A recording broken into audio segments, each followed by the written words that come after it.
안녕하세요. 주식변호사입니다. 주님들과 대한조선에 대해서 좀 구체적으로 살펴본 시간을 가져보도록 할 텐데, 최근 대한조선의 주가가 상승 한번 좀 잡아주고, 그렇죠. 약간 좀 이제 21선까지 조정이 나왔습니다. 그래서 이제 주가가 추가적으로 고개를 들어주느냐에 대해서 주주분들 좀 고민이 많으실 거예요. 그래서 오늘 영상에서는 대한조선의 향방에 대해서 주주분들과 좀 구체적으로 살펴보는 시간을 가져보도록 할 텐데, 결론만 좀 미리 말씀을 드려보자면은, 고개는 구조적으로 들어줄 수밖에 없습니다. 그래서 왜 그러는지 하나하나 좀 살펴볼 텐데요. 일단 지금 11월 말일에 이제 DS투자증권에서 대한조선의 이제 커버리지를 좀 제시를 했습니다. 보고서를 냈는데, 여기에서 이제 우리가 좀 주목해서 봐야 될 부분이, 안 그래도 뭐 탱커선이죠. 이제 대한조선의 주특기가 탱커선입니다. 탱커라는 것 자체가 이제 쉽게 말씀을 드리면은 액체를 나르는 배예요. 탱커가 액체를 나르는 배. 그래서 탱커선이라는 것은 바다 위를 떠다니는 초대형 기름통입니다. 자, 근데 여기에서 지금 중요하게 봐야 될 것은, 지금 대한조선의 이제 주특기가 탱커선 중에서도 뭐예요? 수에즈막스거든요. 수에즈막스. 자, 여기서 수에즈라는 것은 수에즈 운하를 뜻하는 거고요. 그리고 이 막스는 최대, 맥스를 뜻합니다. 그래서 수에즈막스라는 것은 수에즈 운하를 지나갈 수 있는 최대 사이즈의 한계선을 뜻해요. 수에즈막스라는 이 선 자체가. 그래서 소형 이 선을 아프라막스라고 그러고, 수에즈막스가 이제 우리 뭐 차량으로 비교를 해봤을 때 중형 SUV 정도가 됩니다. 그리고 이거보다 더 큰 게 사실상 이제 VLCC 대형이거든요. 그래서 지금 우리나라 조선 3사 같은 경우에는 이 VLCC 쪽에서만 지금 눈독을 들이고 있어요. 마진율이 상당히 좋거든요, 이게. 그래서 사실상 지금 탱커선 같은 경우 수에즈막스는 이제 눈독을 안 들이고 있습니다. 그래서 지금 대형 뷔페에서 이제 맛있는 반찬이 안 나오는 건데, 이거를 지금 대한조선이 대신하고 있다는 거예요. 그래서 지금 수에즈막스가 그럼 좋은 거냐 안 좋은 거냐라고 생각하실 텐데, 경쟁력이 있는 거냐 없는 거냐, 차별화가 있는 거냐 없는 거냐. 수에즈막스는 너무 작지도 않고 너무 크지도 않은 황금 사이즈입니다. 자, 왜 그러냐면은 수에즈막스가 이렇게 딱 있어요, 여러분들. 수에즈 운하가 여기 있습니다. 수에즈 운하가 여기 있는데, 수에즈막스는 이제 왜 이게 크기가 중요하냐? 수에즈 운하를 못 지나가면은요, 이 사이로 이렇게 지나가야 돼요. 이 사이로 지나가야 되는데, 배 사이즈가 커버리면은 이 사이로 못 지나가니까는 아프리카의 희망봉을 우회해서 이쪽으로 이렇게 기어 들어가야 됩니다. 그러니까 아프리카 희망봉으로 이렇게 우회해서 가는 것은 항해 거리, 그리고 이제 시간, 연료비가 폭증한다는 거예요. 그래서 선주 입장에서는 야, 웬만하면은 수에즈막스급으로, 중형 SUV급으로 사이즈를 맞출 수밖에 없다라는 생각을 하게 됩니다. 그래서 사실상 대형 이제 유선인 VLCC보다는 훨씬 더 운용이 유연합니다. 수에즈막스가. 그래서 VLCC 같은 경우에는 아시다시피 이제 항구에 제한이 많아요. 사이즈가 워낙 크다 보니까는. 그리고 항로에 대한 제한도 많아요. 보험에 대한 금융 부담도 커요. 근데 수에즈막스는 항구 접근성이 좋습니다. 그렇다 보니까는 지금 증권사에서 제시하고 있는 게 뭐냐면은 호황기가 있다. 탱커선 호황기. 왜냐면은 지금 수에즈막스가 뜨는 이유가 뭐냐면은 원유를 증산시키고 있어요. 기름 이제 이 추출하잖아요. 땅바닥에서. 추출하면은 이걸 어떻게 해야 되겠습니까? 이걸 배로 실어서 날라야 돼. 날라야 되는데 그 과정에서 그림자 선단이라고 있어요. 그림자 선단이 노후 탱커라고 보시면 됩니다. 노후배, 노후 선박. 그러니까 노후 선박을 또 퇴출을 시켜야 돼. 그러면은 배가 이제 기존의 3배치가 필요하거든요. 3배면은 대략 이제 어느 정도냐면은 600에서 650척 정도가 필요합니다. 이 수에즈막스 선상, 이 선이 600에서 650척이 필요해요. 근데 중요한 거는 요 중에서 5에서 7년 내로 교체할 선박 대상만 200에서 250척입니다. 배 한 척당 1억 달러 내외라고 보시면 되거든요. 그러면은 지금 어찌됐든 이 탱커 자체를 대한조선이 하는 것은 건조를 하는 거잖아요. 그러니까 자체 건조를 하니까는 지금 이 증권가에서도 언급하는 게 최대 영업이익률을 기록을 했다. 근데 이거예요. 이게 운이냐 아니면 실력이냐. 이거를 이제 DS증권에서 짚은 건데, 얘는 지금 실력이라는 거예요. 왜냐면은 건조에 있어가지고 모든 지금 이 공정을 다 내재화를 시킨 겁니다. 그러니까는 영업이익률이 계속해서 올라가고 있는 거예요. 그래서 지금 대한조선의 캐파 자체가 이 수에즈막스죠. 이 수에즈막스의 캐파가 연간 이게 이제 총 10척입니다. 연간이 아니라 10척 정도 되고, 중국과 비교해봤을 때 점유율은 대략 한 20% 내외 정도라고 보시면 돼요. 중국을 빼면은 점유율은 당연히 더 올라갑니다. 그래서 이게 이제 뜻하는 게 뭐냐면은 대한조선의 수주 잔고는 대략 이제 더 올라간다는 거예요. 얼마나? 5에서 7조 원 정도. 5에서 7조 원. 그러니까 이게 이제 노후선 비중이 압도적으로 높으니까는 교체에 대한 수요 자체가 폭발하게 되는 상황이고. 그렇죠. 그러면은 이 상황에서 시장이 찾는 게 바로 가장 쓰기 좋은 표준 사이즈. 수에즈막스입니다. 그래서 지금 대한조선은 수에즈막스에 최적화된 공장, 그리고 인력, 공정 다 갖고 있는 상황입니다. 대형조선사는 LNG나 이제 컨테이너선이 지금 우선이기 때문에. 그래서 지금 사실상 수에즈막스에 대한 이러한 지금 이제 발주가 늘게 되면은 이 물은 대한조선 쪽으로 먼저 흘러요. 먼저 흐릅니다. 자, 그러면은 이렇게 좋은 기업이 왜 지금 주가가 안 올라가냐? 요게 지금 상당히 궁금하실 텐데, 지금 우리가 이제 좀 지분을 봐야 될 것 같거든요. 지금 지분을 보시면은 안다이치 자산운용이라고 있어요. 이 안다이치 자산운용이 이제 내년 2월에 물량이 나옵니다. 근데 중요하게 봐야 될 것은 이 물량이 또 이렇게 매도 압력이 또 낮다라는 시각도 지금 존재하거든요. 왜냐면은 안다이치 자산운용이 이제 투자원본 770억 원을 리캡으로 전액 회수를 했어요. 그러니까 이미 이제 내가 투자한 거를 다 회수를 했어. 그렇다 보니까는 지금 안다이치 자산운용 입장에서는 이 959만 주 자체를 회수했으니까 뭡니까? 매도에 대한 필요성도 낮아진다는 거잖아요. 그러니까는 만약에 반대로 안다이치 자산운용이 우리가 이제 좀 회수를 해야 된다라고 하면은 내년 2월에 요 매도 물량이 쏟아져서 주가도 좀 영향을 받을 수 있는 이 조건 자체 굉장히 커지잖아요. 가능성 자체가. 근데 지금 이미 리캡으로 투자한 거에 대해서 다 회수를 했어요. 여러분들. 투자 원본을. 그러면 뭐예요? 안다이치 자산운용 입장에서도 무조건 던져서 회수해야 되는 상황이 또 아니라는 논리가 펼쳐집니다.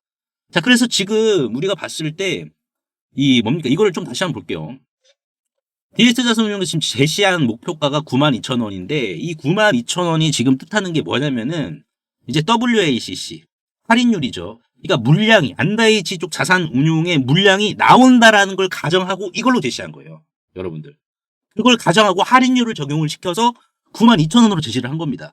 근데 앞으로 지금 대한조선이 추가적으로 수주잔고는 더 쌓일 거고 수주잔고가 더 쌓인다라는 것은 자체적인 이제 공장, 인력, 공정을 지금 다 갖고 있는 상황이기 때문에 영업이익률이 더 좋아진다라는 반증이고 영업이익률이 더 좋아지고 수주잔고가 쌓인다라는 것은 결국 저평가를 탈피할 수 있는 속도 자체도 빨라진다는 거예요. 포인트 자체. 그러니까 지금 92,000원은 안전마진이라는 거예요. 증권가에서 제시한 것은. 안전마진. 그러니까 이 이상의 목표가가 구조적으로는 성립이 될 수밖에 없다라는 반증입니다. 그래서 지금 우리가 딱 봤을 때 연기금 보세요, 여러분들.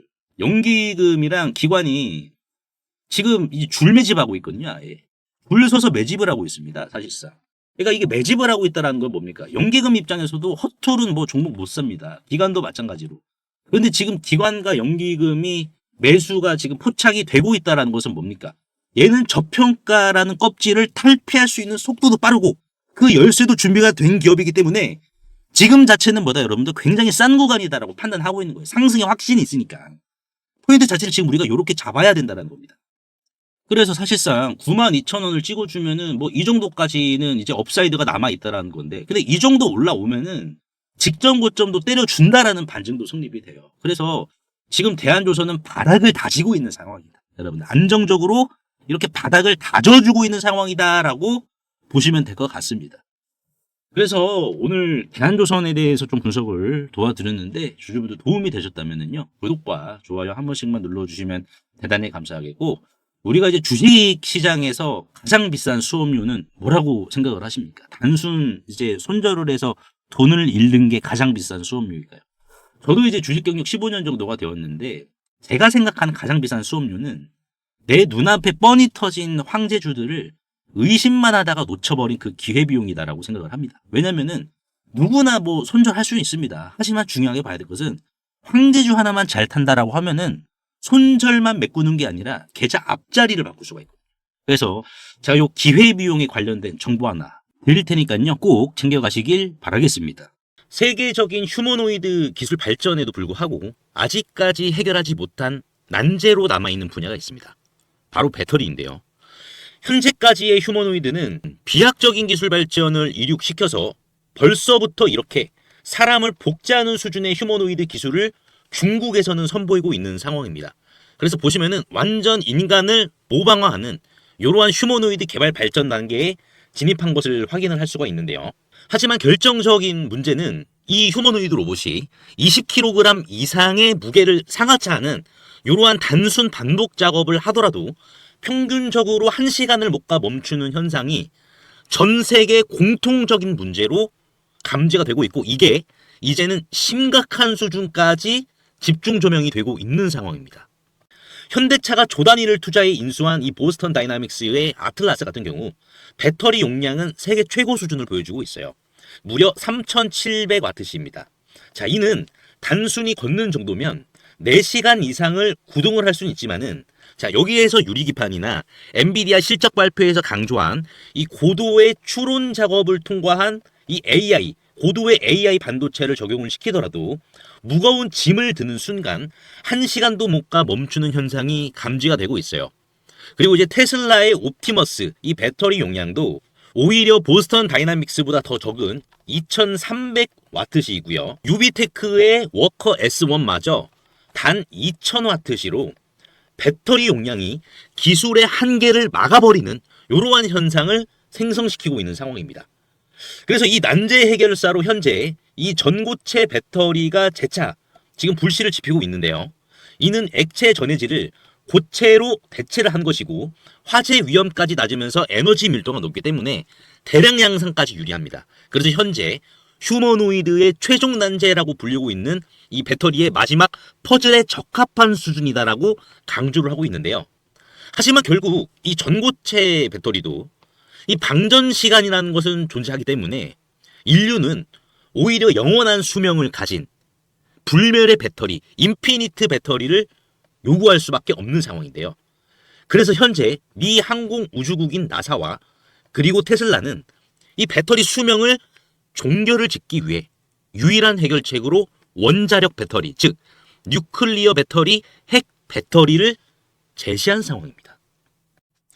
이 원자력 배터리, 뉴클리어 배터리는 작년 미국의 한인과학자인 이 권재환 교수님이 현존하는 가장 강력한 원자력 배터리를 개발을 했는데 성공했다라고 밝혔는데요. 핵 폐기물에서 발생한 이 방사성 동위원소를 적용을 했을 시 현존 기술로는 전기를 10% 미만밖에 발생을 못 시켰지만 이 교수님의 기술을 적용을 시켰을 경우 자 무려 60% 이상의 전기를 만들어낸다라는 이러한 사실이 밝혀져 지금 현재 미국 국방부죠.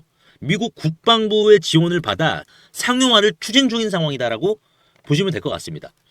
그래서 이 동전 크기의 이 원자력 배터리, 뉴클리어 배터리는 단 한 번의 충전이 필요 없이 100년 이상의 에너지를 제공을 하며 그리고 나노와트부터 킬로와트 이상까지 광범위한 전력 생산이 이 동전 크기만한 배터리에서 다양하게 발생이 가능하기 때문에 휴머노이드 로봇의 동시다발적 초대량 양산 뿐만 아니라 심지어 우주까지 초과할 수 있는 한계 없는 영역으로 미국 국방성의 주도로 양산 계획이 좀 가속화되고 있는데요. 최근 미국 최대 커뮤니티 레딧에 따르면 이 원자력 배터리는 대량 양산 바로 직전 단계인 파일럿 단계에 진입을 했다라고 밝혔고요. 이마저도 곧 종료되어 양산에 이르게 될 것이다라는 주제가 나와서 한동안 세간의 관심까지 좀 끌었는데요.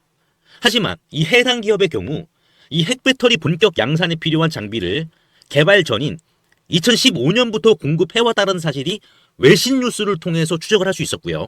놀랍게도 국내에 일찌감치 상장이 된 기업이라는 것을 확인할 수가 있었습니다. 또한 이에 관한 원자력 배터리 반도체 특허까지 이미 한국 원자력 학회에 등록이 되어 있었기 때문에 더욱더 충격이 아닐 수가 없는데요. 실제로 좀 차트를 들어보시면 거래 대금이 없이 앞전의 매물을 가볍게 이렇게 좀 소화시킨 부분을 볼 수가 있습니다. 신고가 상황이고요. 그 전에 앞전 매물을 그대로 삼켜버렸는데요. 이를 토대로 세력들의 강력한 2차 사이클을 더욱더 확실히 좀 기대해 볼 수 있을 것으로 지금 해석이 되고 최근 레인보우 로보틱스가 안 그래도 가볍지 않은 시가총액 2조 원에서 8조 원까지 기록을 했지만 이 해당 기업은 단 800억 원에 불과하기 때문에 오히려 긁지 않은 복권이지 않을까요? 그래서 내가 최근 두산 에너빌리티, 하마오션, 이수 스페셜티 케미컬, 레인보우 로보틱스 등 이러한 주도 테마에서 만족할 만한 수익을 못 봤다라고 하시는 분들은 이제는 아쉬워할 필요가 없이 이 단 한 종목, 긁지 않은 복권주만 여러분들께서 긁으신다면 수익에 대한 고민은 해결되지 않을까요? 하다못해 매수보다 종목 이름이라도 확인하시는 게 여러분들 투자 판단에 있어서 도움이 되지 않을까요? 그래서 대규모 휴머노이드 군단 가속화와 배터리의 최종 종교를 짓는 이 주식으로 여러분들의 큰 부를 만들어 보시길 바라겠습니다. 그래서 상단에 보이시는 제 개인 번호로 핵이라고 문자 한 통만 남겨주시면은 한 분 한 분 공유를 해드릴 텐데 종목 확인하시는 방법 3초만 투자해 주시면 됩니다. 영상 하단에 더보기란 링크가 있는데요. 여기서 자 터치 한 번만 해주시면은 간편 문자 보내기 링크가 있습니다. 요거 터치만 해주시면은 제 핸드폰 번호를 굳이 칠 필요 없이 3초 이내로 바로 문자 보내기 가능하시니까요. 한 분 한 분 확인 후에 해당 종목의 이름이 무엇인지에 대해서 공유를 해드리도록 할 텐데요. 자, 이 종목 이름이 어떤 것이고, 자, 이를 토대로 매수가 어떻게 잡아야 되고, 최종적인 양산 일정이 어떻게 되는지, 이러한 부분을 공유 드릴 테니까 꼭 한번 확인하시고요. 100% 무료입니다. 이 긁지 않은 복권주, 이 주식으로 큰 부를 만들어 가시길 바라겠습니다.